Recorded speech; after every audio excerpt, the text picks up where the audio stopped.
Hello guys, welcome back to my channel Shri S S and world. तो कैसे हैं आप सब? आशा करते हैं आप सब लोग बहुत अच्छे होंगे और खूब मन लगाकर पढ़ाई कर रहे होंगे। तो आज है हमारी 7th क्लास की एनसीईआरटी का 3rd चैप्टर ज्योग्राफी का, जिसमें हम पढ़ने वाले हैं हमारी बदलती पृथ्वी। ठीक है, तो हम कौन सा चैप्टर पढ़ने वाले हैं? हमारी बदलती पृथ्वी। इसमें भी बहुत ही इंपॉर्टेंट चीज़ें हैं और बहुत ही समझने वाली चीज़ें हैं। ज्योग्राफी आप जितना समझोगे, जितना मैपिंग करोगे, उतनी ही आपके माइंड में कॉन्सेंट्रेट रहती है। तो बहुत ही अच्छे से और बहुत ही प्यार से इन चीज़ों को समझेंगे। आगे बढ़ते हैं, देखेंगे बिना टाइम वेस्ट किए हुए। स्थल मंडल अनेक प्लेटों से विभाजित है। जो हमारा स्थल मंडल है, यानी कि जो हमारी भूमि है, वो क्या है? अनेक प्लेटों में विभाजित है, जिसे क्या कहते हैं? स्थल मंडलीय प्लेट कहते हैं। जो स्थल मंडल है वो क्या? अनेक प्लेटों में विभाजित है और उसे हम स्थल मंडलीय प्लेट कहते हैं। ठीक है, आगे बढ़ेंगे। आपको यह जानकर आश्चर्य होगा कि ये प्लेटें हमेशा धीमी गति से चारों तरफ घूमती रहती हैं। जो पृथ्वी के नीचे प्लेटें हैं वो क्या है? वो धीमी गति से हमेशा क्या करती है? मूव होती है, यानी कि घूमती रहती हैं। प्रत्येक वर्ष केवल कुछ किलो नहीं, कुछ मिलीमीटर के लगभग ये घूमती रहती हैं। फिर पृथ्वी के अंदर पिघले हुए मैग्मा में होने वाली गति के कारण ऐसा होता है। हमने आपको बताया था मैग्मा के बारे में, कल हमने 2nd चैप्टर में पढ़ा था। जिसने 2nd चैप्टर नहीं पढ़ा है वो जाके 2nd चैप्टर पढ़िए। उसमें हमने मैग्मा, अवसादी सेल, अग्नि सेल और कायांतरिक सेल, इन सब के बारे में बात की है। तो जो लिक्विड फॉर्म में मैग्मा पाया जाता है अंदर, वो क्या होता है? मैग्मा हमेशा क्या होता है? घूमता रहता है। तरल पदार्थ है तो वो, जैसे पानी है, तरल है, तो वो स्थिर रहेगा? नहीं रहेगा।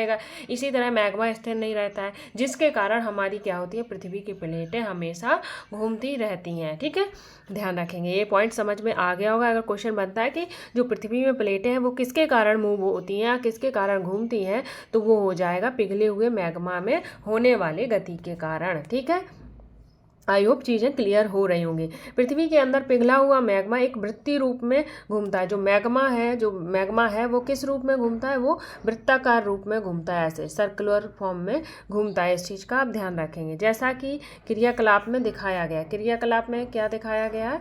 ये वाला क्रियाकलाप। एक वीकर है, वीकर में उन्होंने क्या किया?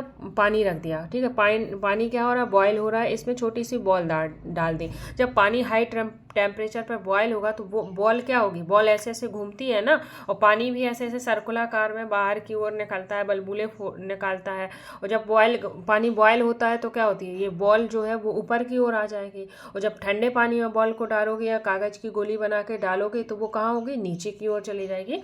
तो यही चीज़ इसमें है। जब मैग्मा गर्म होता है, गर्म होकर क्या होता है? बाहर निकल जाता है, नहीं निकल जाता? कल पढ़ा था ना, जिससे हमारी आग्नेय, अवसादी और कायांतरिक सेलें बनती हैं। ठीक है, चट्टानें बनती हैं। तो ये चीज़ें हमने पढ़ी थी। तो इस चीज़ का ध्यान रखेंगे। जो पृथ्वी है, पृथ्वी में क्या होता है? पृथ्वी अनेक प्लेटों में क्या है? हमारी विभाजित है। और इसे क्या कहते हैं? स्थल मंडलीय प्लेट कहते हैं। और इनमें क्या होती है? धीमी गति से चारों ओर घूमती रहती है प्लेटें। केवल प्रत्येक वर्ष में यह कुछ मिलीमीटर ही घूम पाती है। ये किसके कारण होता है?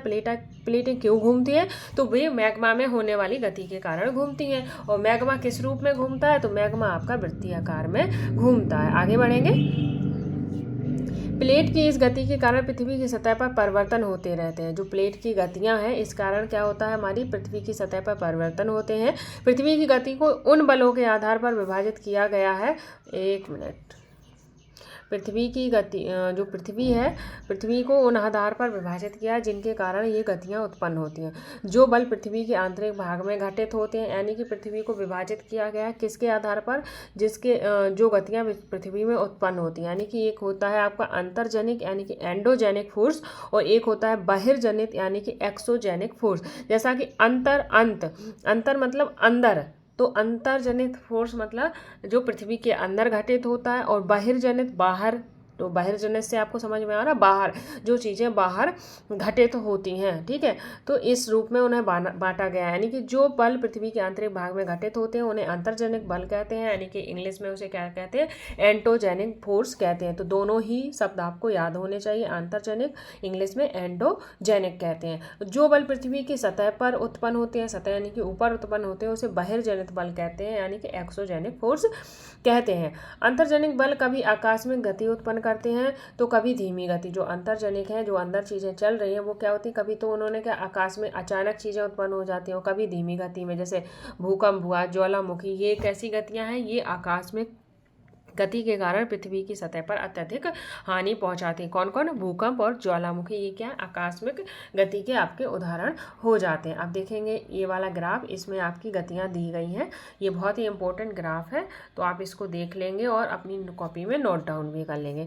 तो पृथ्वी की गतियाँ, ठीक है, पृथ्वी की गतियाँ किस दो प्रकार की होती हैं। नंबर 1 अंतर्जनित और नंबर 2 बहिर्जनित। अब अंतर्जनित में कौन कौन आते हैं? तो अंतर्जनित में एक आकस्मिक भूपटल यानी कि अचानक चीज़ें होती हैं, एक पटल विरूपण बल, ठीक है, यानी कि जो धीरे धीरे होती हैं। तो ध्यान रखेंगे अंतर्जनित को आपने कितने पार्ट में डिवाइड किया है? 2 पार्ट में डिवाइड कर देते हो। एक तो होता है आकस्मिक जनिक, ठीक है, और दूसरा होता है पटल विरूपण बल। आकस्मिक मतलब जो अचानक होता है, तो अचानक हमारे क्या होते हैं? भूकंप हो जाते हैं, ज्वालामुखी हो जाती है, भूसंखलन यानी कि भूसंखलन जो जमीन अमीन का फटना हो जाता है। तो ये तीनों चीज़ें क्या होते हैं? आकस्मिक बल हो जाते हैं। पटल विरूपण यानी कि धीरे धीरे जो चीज़ें होती हैं, यानी कि पर्वत निर्माणकारी बल। तो जो पर्वत बने हैं, आप ही बताइए, क्या वो एक दिन में पर्वत का निर्माण हो गया होगा? नहीं होगा, धीरे धीरे होगा। तो इस चीज़ का आपको बहुत ही अच्छे से ध्यान रखना है। तो जो हमारी पृथ्वी की गतियाँ 2 भागों में, अंतर्जनित और बहिर्जनित। बहिर्जनित में क्या है? बहिर्जनित में अपर्दन और निक्षेपण होता है। आगे देखेंगे अपर्दन क्या होता है, निक्षेपण क्या होता है। तो ये जो अपर्दन और निक्षेपण है, ये दोनों चीज़ों में होता है। किसमें किसमें होता है? तो ये आपका नदियों में होता है और पवन में होता है, समुद्री तरंग में होता है, हिमनद यानी कि नदी, वायु, समुद्र और हिमनद, इन चीज़ों में क्या होता है? बहिर्जनित बल पाया जाता है। ये बहिर्जनित बल किसके कारण होता है? तो ये आपका अपर्दन और निक्षेपण के कारण होता है। एक बार और मैं रिकॉल करवाती हूँ, पृथ्वी की गतियाँ अंतर्जनित बल और बहिर्जनित बल। अंतर्जनित बल यानी कि आकस्मिक बल और पटल विरूपण, 2 रूपों में बांटा गया। आकस्मिक यानी कि अचानक होने वाली चीज़ें, तो आकस्मिक से अचानक याद रखेंगे। तो अचानक आपके क्या होते हैं? भूकंप होते हैं, अचानक आपके भूकंप हो जाते हैं, ज्वालामुखी हो जाती है, भूसंकलन और पर्वत, ये पटल विरूपण यानी कि जो धीरे धीरे चीज़ें होती है, यानी कि पर्वत निर्माणकारी बल। बहिर्जनित में अपर्दन और निक्षेपण के कारण होती है। कहाँ कहाँ होती है जी? नदी में, नदी या बहता हुआ जल, पवन, समुद्री तरंग और हिमनद, यहाँ पे चीज़ें होती हैं। तो पृथ्वी की गतियाँ आपको क्लियर हो गई हुई हैं, अंतर्जनित और बहिर्जनित। अंतर्जनित में आकस्मिक और पटल विरूपण है, इसमें अपर्दन और निक्षेपण, ये तीनों चीज़ें इसी में होती हैं। अब अपर्दन और निक्षेपण क्या होता है वो हम आगे जानेंगे, ठीक है। आगे क्या कह रहा है कि स्थलीय प्लेटें, स्थल मंडलीय प्लेटें क्या है जो हमने ऊपर पढ़ी थी। तो भूपर्पटी में अनेक बड़ी या कुछ छोटी कठोर असमान आकार की प्लेटें होती हैं, जिन पर महाद्वीपीय और महासागर की सतह टिकी हुई है, यानी कि हमारी पृथ्वी के अंदर प्लेटें पाई जाती हैं और इन्हीं प्लेटों के ऊपर तो हमारा महासागर, महाद्वीपीय चीज़ें टिकी हुई हैं, ठीक है। क्योंकि महासागर और महाद्वीप कहाँ है? सतह पर है। तो सतह पर है, तो ये कहाँ पर टिके हुए? किससे टिके हुए? तो ये आपकी प्लेटों के कारण ही टिके हुए हैं। इस चीज़ का ध्यान रखेंगे। आगे बढ़ेंगे।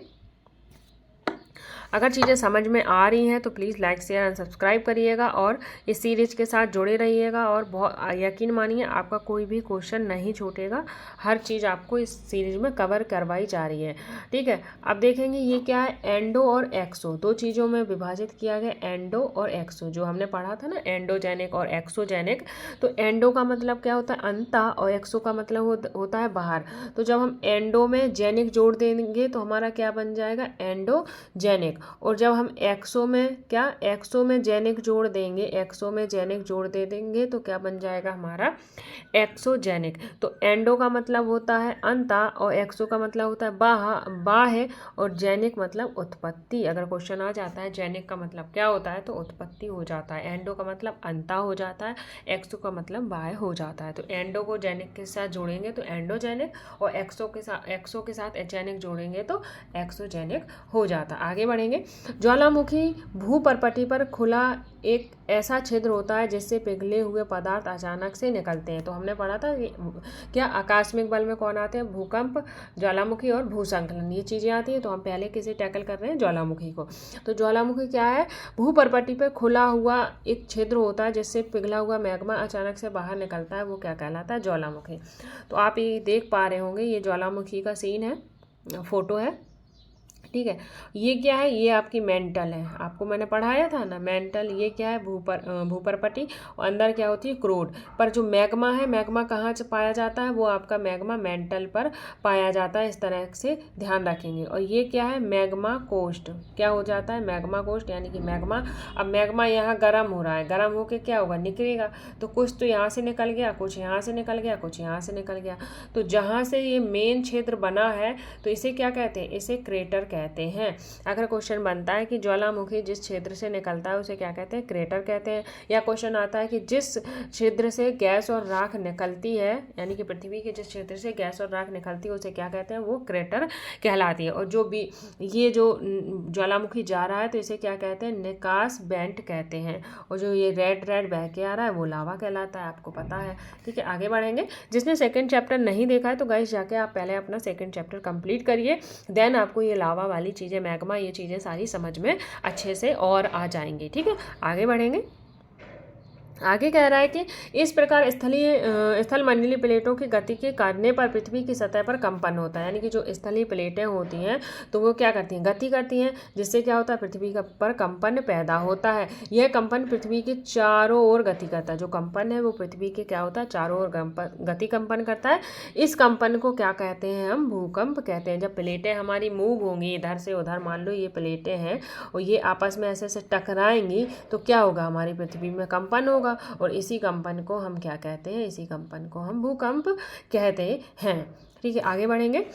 भूपर्पटी के नीचे वह स्थान जहाँ कंपन आरंभ होता है, यानी कि जिस जगह कंपन आरंभ हो रहा है उसे क्या कहेंगे, उसे उद्गम केंद्र कहेंगे। उद्गम केंद्र के भू सतह पर उसके निकटतम स्थान को अधिकेंद्र कहेंगे। तो मैं अभी क्लियर करने वाली हूँ उद्गम और अधिकेंद्र क्या होता है आपका। ठीक है, अधिगम से कंपन बाहर की ओर तरंगे के रूप में गमन होता है। जो अधिकेंद्र से क्या होता है, कंपन बाहर की ओर जाता है, गमन मतलब जाता है।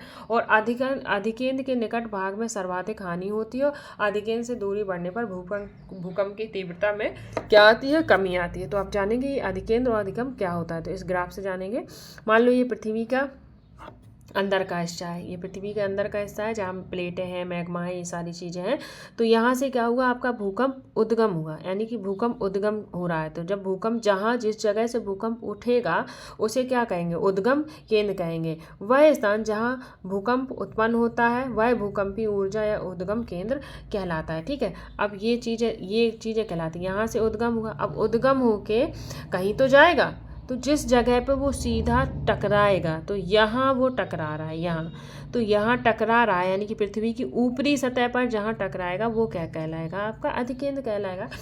तो उद्गम केंद्र जहाँ से भूकंप उठा, यानी कि जहाँ से भूकंप की शुरुआत हुई, जहाँ से प्लेटें टकराई, वो क्या हो जाएगा, उद्गम केंद्र। वो उद्गम केंद्र कहाँ होता है, पृथ्वी के अंदर होता है। और अधिकेंद्र जिस जगह पर पृथ्वी के बाहरी जगह पर वो टकराया है वो आपका अधिगम केंद्र हो जाता है।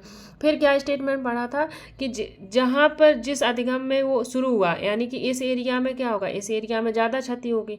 फिर धीरे धीरे धीरे धीरे ऐसे भूकंप बढ़ता है, जैसे जैसे वो दूर की ओर बढ़ता जाएगा तो वो क्या होगा, उसकी जो पावर है वो क्या हो जाएगी, वो कम होती जाती है। तो आई होप चीज़ें क्लियर हो गई होंगी। ठीक है, आगे बढ़ेंगे।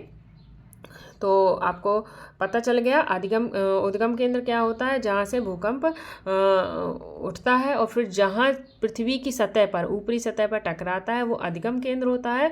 और जहाँ अधिगम केंद्र में क्या होता है, अधिगम केंद्र में सबसे ज़्यादा नुकसान होता है। फिर धीरे धीरे भूकंप ऐसे ऐसे बढ़ता जाता है, जैसे जैसे वो बढ़ता जाएगा उसकी गति क्या होती जाती है, धीमी होती जाती है। तो इस चीज़ को आपको बहुत ही अच्छे से समझाने की कोशिश की है और आपको ये चीज़ें समझ में आई होंगी। अब भूकंपी तरंगें कितने प्रकार की होती हैं, तो गाइस 3 प्रकार की होती हैं। एक तो पी तरंगे जिसे अनुदैर्घ्य तरंग कहते हैं, एस तरंगे जिसे अनुप्रस्थ तरंगे कहते हैं, यल तरंगे अथवा पृष्ठीय तरंगे कहलाती हैं। इन तरंगों के गुणधर्म विश्वकोश से, यानी कि जो गुणधर्म है इनको भी ज्ञात कीजिए। तो ये गुणधर्म आपको आगे की क्लास में देखने को मिलेंगे, यानी कि पी तरंगों के बारे में पढ़ेंगे हम, जो अनुदैर्घ्य तरंग कहलाती है। एस तरंगों के बारे में पढ़ेंगे, ठीक है, पी के, एस के और एल के, इन तीनों तरंगों के बारे में हम पढ़ेंगे आगे। तो आप टेंशन मत लीजिए, आगे बढ़ेंगे। ये कुछ नहीं है, ये एक्टिविटी है, ठीक है। और चीज़ें आपको समझ में आ रही होंगी, मुझे पता है हर चीज़ बहुत अच्छे से क्लियर हो रही है, तो आपको चीज़ें ज़रूर समझ में आ रही होंगी। तो लाइक शेयर सब्सक्राइब जरूर करिएगा गाइस, ठीक है। आगे बढ़ेंगे। यदि भूकंप की भविष्यवाणी संभव नहीं, यानी कि जो भूकंप है उसकी भविष्यवाणी संभव नहीं है, लेकिन यदि हम पहले से तैयार हो तो इसके प्रभाव को निश्चित रूप से कम किया जा सकता है। स्थानीय लोग कुछ समान तरीकों से भूकंप की संभावना का अनुमान लगाते हैं। कैसे?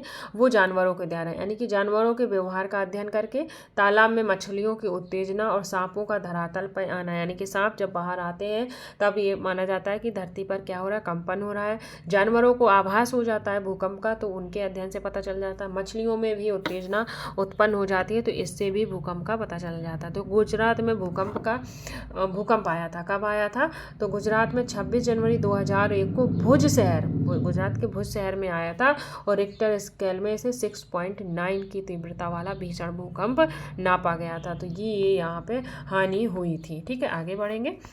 भूकंप ये पढ़ेंगे, ये क्या है? भूकंप मापने के भूकंप का मापन किससे किया जाता है? यंत्र से किया जाता है। इसे भूकंप लेखी कहते हैं। जो भूकंप नापने का यंत्र होता है वो भूकंप लेखी कहलाता है, और जो भूकंप की तीव्रता, यानी कि तीव्रता को नापता है, वो रिक्टर स्केल कहलाता है। तो ये डिफरेंस समझना। अगर क्वेश्चन आता है कि भूकंप की तीव्रता स्पीड किससे नापी जाती है, तो वो आपकी रिक्टर स्केल से हो जाती है, और भूकंप मापने का यंत्र वो होता है भूकंप लेखी हो जाता है। भूकंप की तीव्रता अगर 2.0 है तो उससे कोई भी ज़्यादा क्या होता है, प्रभाव नहीं के बराबर होता है, उससे कोई ज़्यादा नुकसान नहीं होता। अगर भूकंप की तीव्रता 5.0 होती है तो वस्तुओं की गिरने की क्षति पहुंचा सकता है। अगर क्वेश्चन बनता है कि कितने पॉइंट पर भूकंप आने पर हमारी वस्तुएं गिरने लगती हैं, तो आपका आंसर बेझिझक 5.0 होना चाहिए। और जब इससे ज़्यादा भी भूकंप आएगा तो इससे ज़्यादा क्या होगा, हमें नुकसान पहुंचेगा। भूकंप की तीव्रता 6.0 अथवा उससे अधिक होने पर बहुत शक्तिशाली होता है।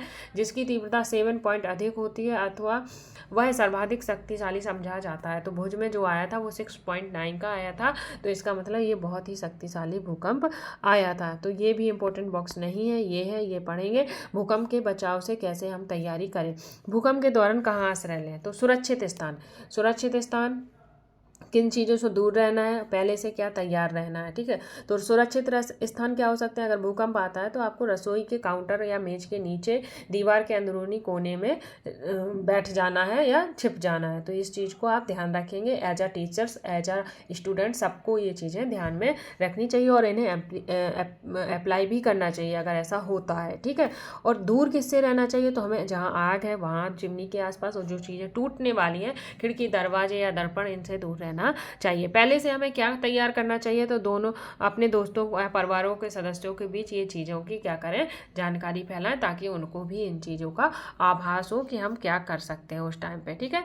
तो चीज़ें क्लियर हो रही हैं और बहुत ही अच्छे से ये एनसीईआरटी चल रही है, और आप लोग इस एनसीईआरटी से जुड़े रहिएगा और अपना इस बार सीटेट क्वालिफाई करिएगा, ठीक है। मुझे आपका एक कमेंट चाहिए कमेंट बॉक्स में कि मैम मेरा सीटेट क्वालिफाई हो गया है, ठीक है। आगे बढ़ेंगे। मुख्य स्थलाकृतियाँ। अभी हमने क्या पढ़ा? अंतर्जनित बल के बारे में पढ़ा। अंतर्जनित जो पृथ्वी के आंतरिक भाग में होती हैं।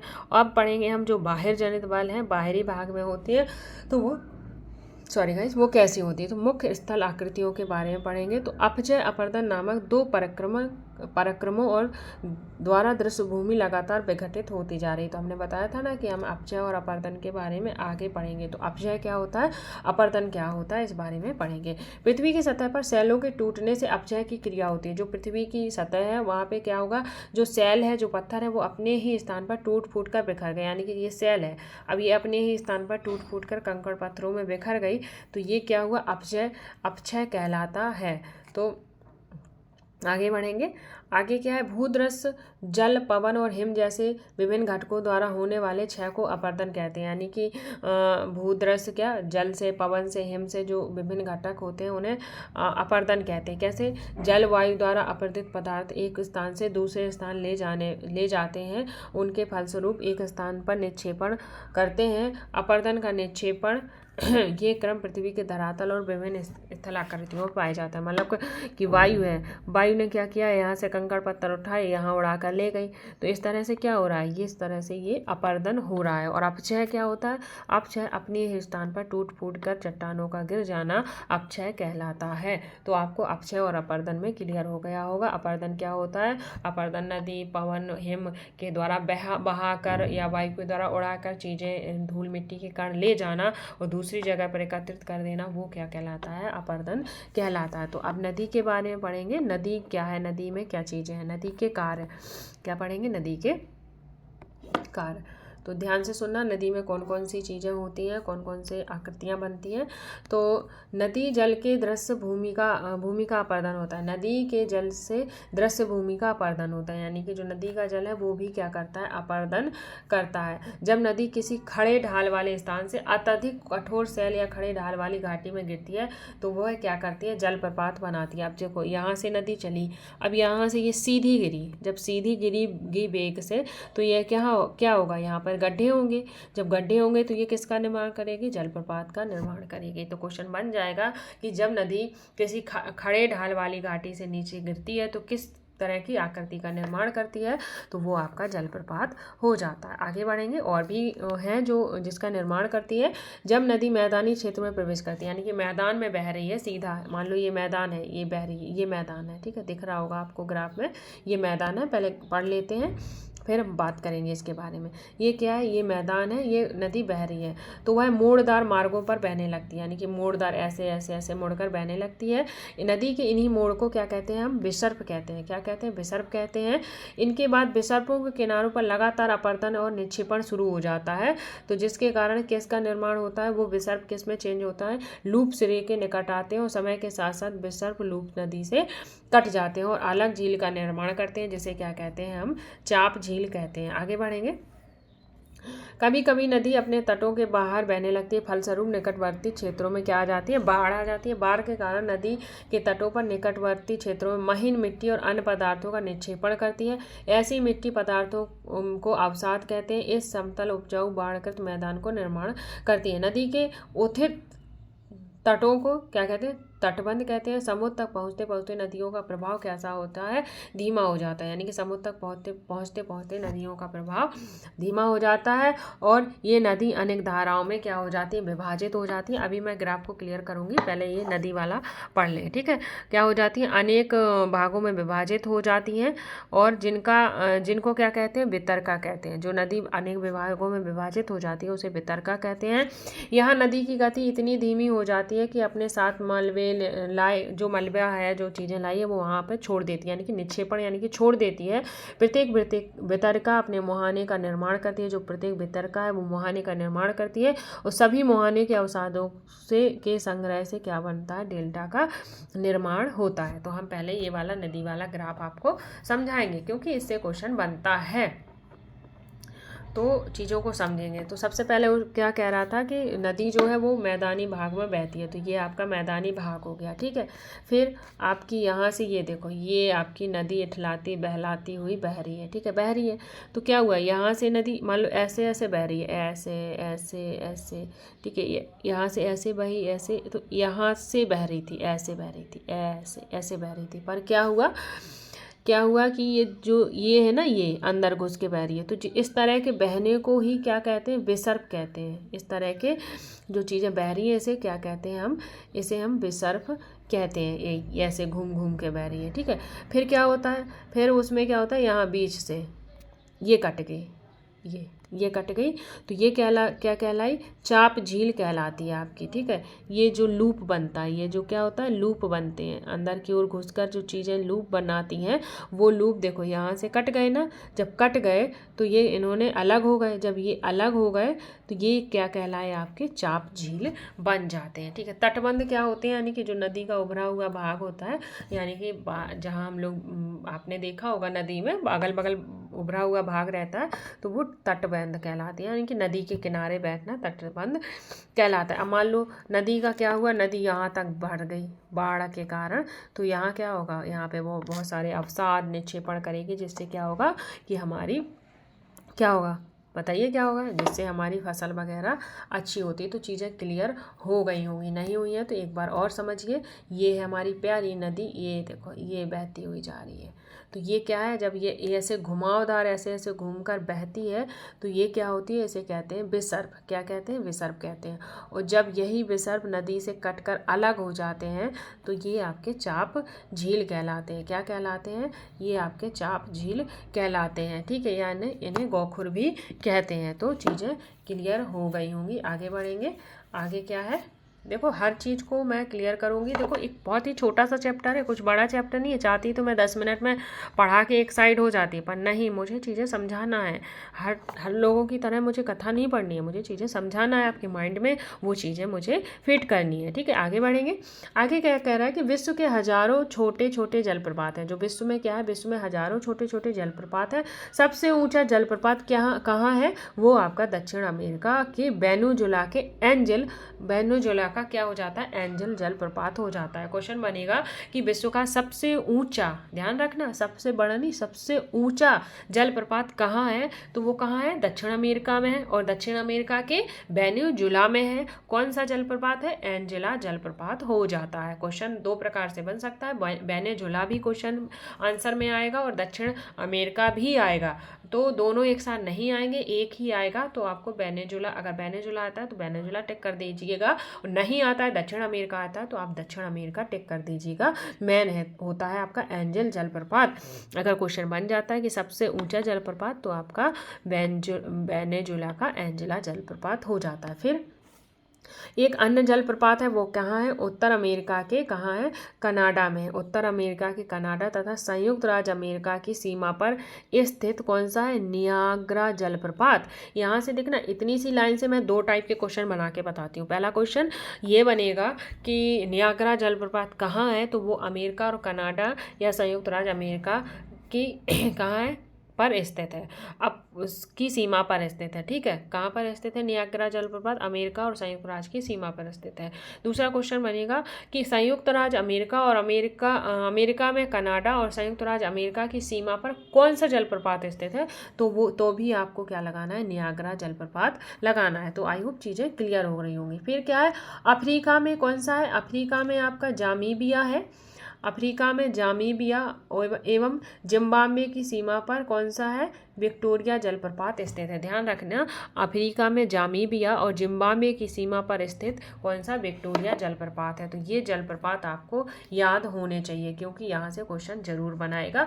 जलप्रपात कहाँ से पूछेगा, पहले तो क्या करेगा, एनसीईआरटी से ही पूछेगा। तो एनसीईआरटी में आपको 2, 3, 4 जलप्रपात बताए। पहला कौन सा है, पहला आपका है एंजल जलप्रपात, जो कि आपका दक्षिण अमेरिका वेनेजुएला में पाया जाता है। दूसरा आपका हो जाता है कौन सा, नियाग्रा जलप्रपात, जो कि अमेरिका में कनाडा और संयुक्त राज्य अमेरिका की सीमा पर पाया जाता है। तीसरा हो जाता है अफ्रीका में जमीबिया और जिम्बाब्वे की सीमा पर कौन सा, विक्टोरिया जलप्रपात पाया जाता है। तो चीज़ें क्लियर हो रही होंगी, पर लाइक शेयर नहीं रुकना चाहिए, लाइक शेयर जरूर करिएगा, क्योंकि आपके लाइक शेयर से ही हमें क्या होता है, मोटिवेशन मिलता है। आगे बढ़ेंगे। मैंने अभी वीडियो नहीं बना पाई है कि हमें कैसे एनसीईआरटी पढ़नी है, कैसे एनसीईआरटी नहीं, कैसे हमें 60 डेज में अपना एग्ज़ाम क्वालिफाई करना है। तो आज कोशिश करूँगी, बनाऊँगी। ठीक है, फिर क्या कह रहा था कि जिनको वितरका कहते हैं। वितरका क्या होती है, मान लो क्या कह रहा था कि जैसे ही नदी बह के कहाँ आती है, समुद्र के पास आती है, तो वो क्या होती है, अलग अलग भागों में डिवाइड हो जाती है। देख पा रहे हो, अलग अलग पार्ट में डिवाइड हो गए।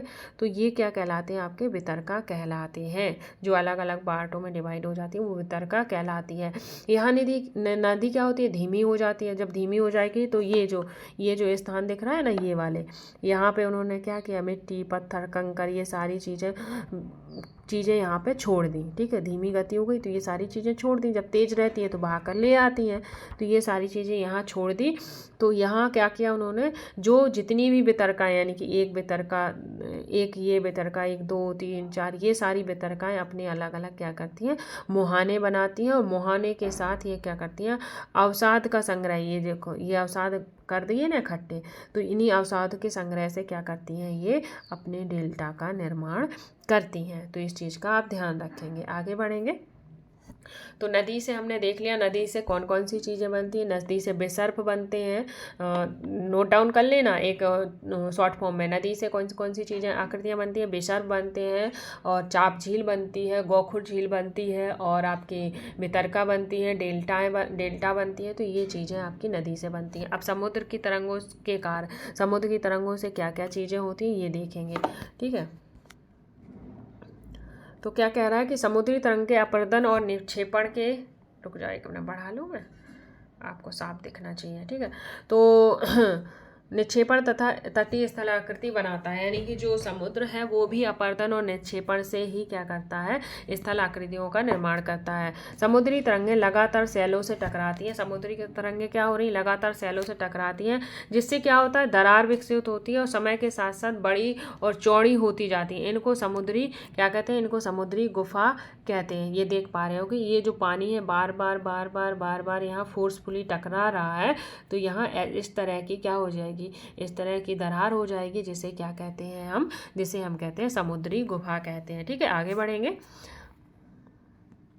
आगे क्या कह रहा है, इन गुफाओं के बड़े होते जाने पर इनमें केवल छत ही बचती है, जिसे क्या कहते हैं, तटीय मेहराब कहते हैं। अब छत ही बचती है, मान लो ये चट्टान है, ठीक है, ये पूरी क्या है, आपकी चट्टान है, ध्यान से समझना, ये आपकी समुद्र की चट्टान है, ठीक है।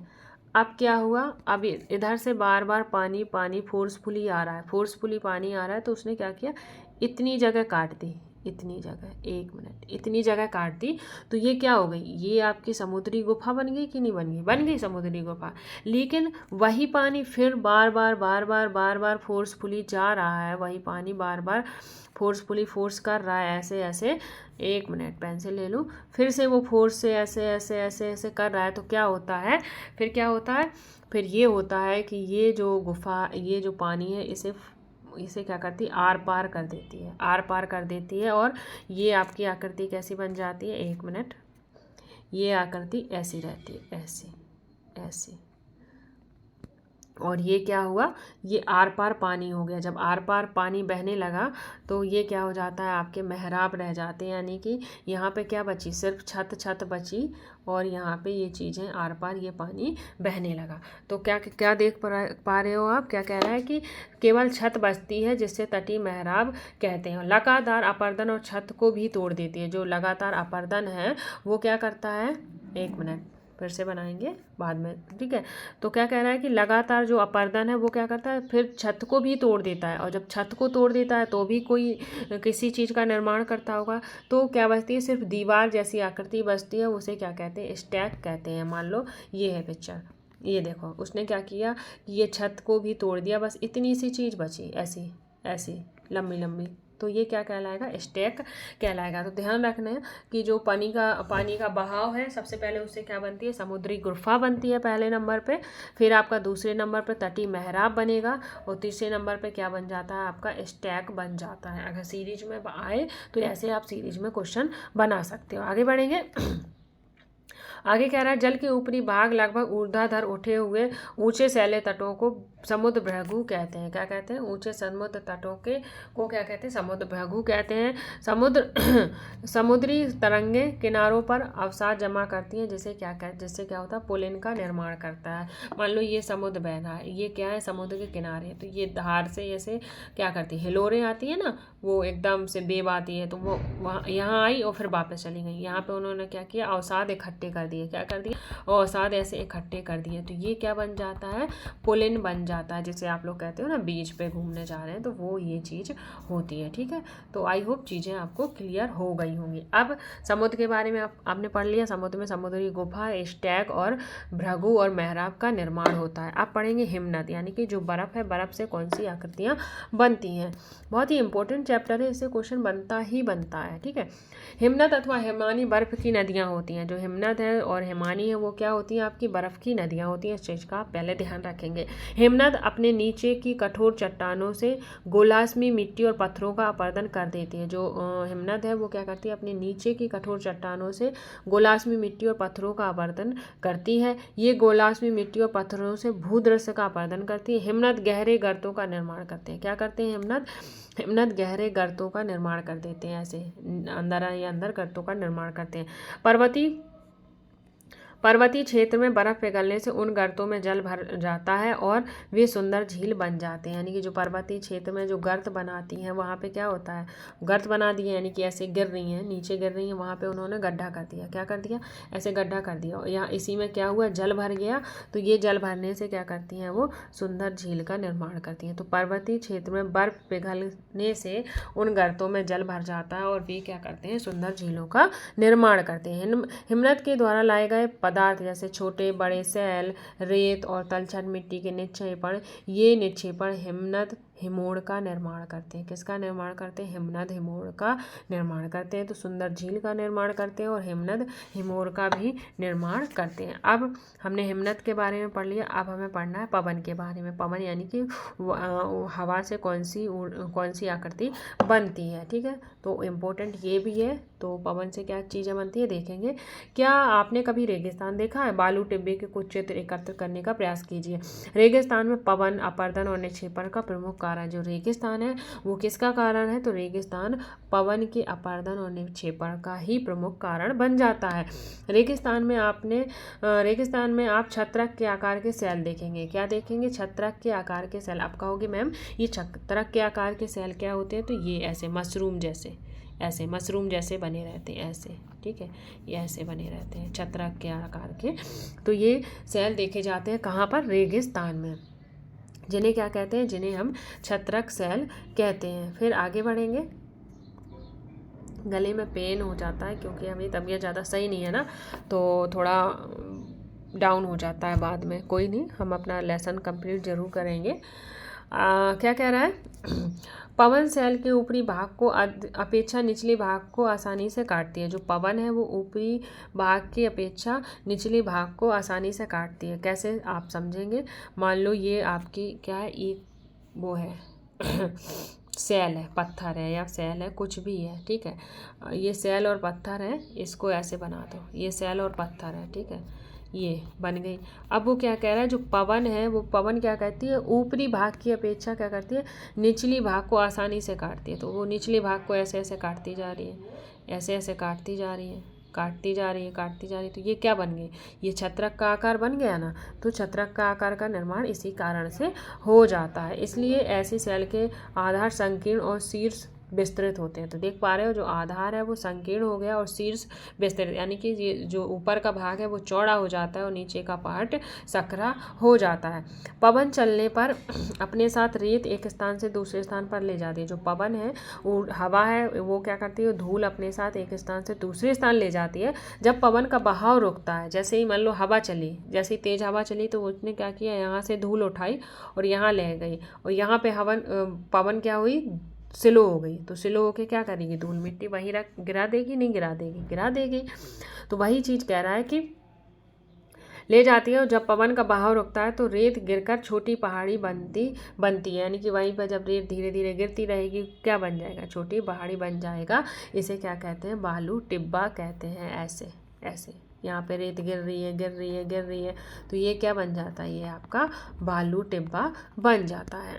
फिर जब बालू कण महीन एवं हल्के होते हैं तो वायु उनको उठाकर अत्यधिक दूर ले जा सकती है। मान लो कोई चीज़ हल्की है तो वो हवा क्या होगी, दूर तक ले जाएगी, भारी चीज़ों को ज़्यादा दूर तक नहीं ले जा पाती है। तो कह रहा है कि बालू के कण महीन और हल्के होते हैं तो वायु उठाकर अत्यधिक दूर ले जाती है। ये बालू के कण विस्तृत क्षेत्र में निक्षेपित हो जाते हैं, यानी कि बहुत बड़ी क्षेत्र में क्या होते हैं, गिर जाते हैं। और ये क्या करते हैं, लोयस का निर्माण करते हैं। किसका निर्माण करते हैं, लोयस। और इसी तरह का चीन में एक विशाल लोयस निक्षेप पाया जाता है। अगर क्वेश्चन बनेगा कि विशाल लोयस निक्षेप कहाँ पाया जाता है, तो वो आपका चीन में पाया जाता है।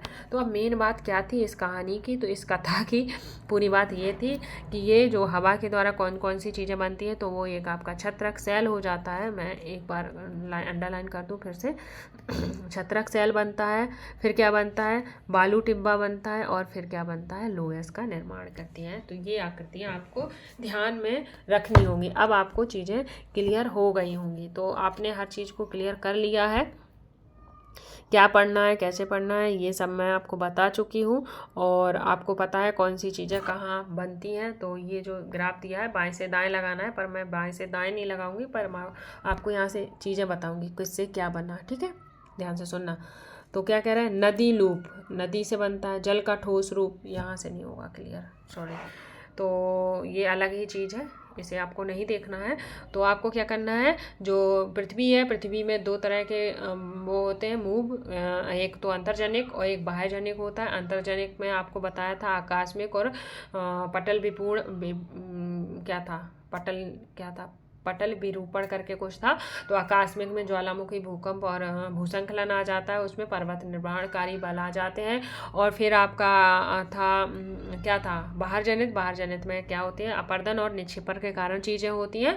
अपर्दन और अपजय, अपजय क्या था, अपक्षय का मतलब था कि पहाड़ियों का अपनी ही जगह पर टूट फूट कर बिखर जाना क्या कहलाता है, अपक्षय कहलाता है। अपर्दन क्या होता है, एक जगह से दूसरी जगह को चीज़ें ले जाकर वहाँ किसी चीज़ का निर्माण करना, वो आपका अपर्दन कहलाता है। अपर्दन में नदी के द्वारा, समुद्र के द्वारा, और हिमनद के द्वारा, और किसके द्वारा, पवन के द्वारा आकृतियाँ बनाई जाती हैं। तो इन चीज़ों को हमने बहुत ही अच्छे से टैकल किया। ज्वालामुखी क्या होता है, भूकंप क्या होता है, भूकंप में अधिगम केंद्र, उद्गम उद मतलब जहाँ से उत्पन्न हुआ, तो वो उद्गम केंद्र होता है। अधिगम केंद्र जहाँ वो पहुँचा वो अधिगम केंद्र होता है। सबसे ज़्यादा विनाशकारी अधिगम केंद्र में होता है। अधिगम केंद्र से तरंगे ऐसे सर्कुलाकार में गोल गोल गोल गोल गोल गोल आगे बढ़ती हैं, तो भूकंप वहाँ पे कम होता जाता है। तो आपको चीज़ें क्लियर हो गई होंगी। अगर चीज़ें क्लियर हो गई हैं तो प्लीज़ लाइक, शेयर और सब्सक्राइब करिएगा, और प्यारा सा अपना कमेंट जरूर करिएगा। So thank you guys, take care and bye.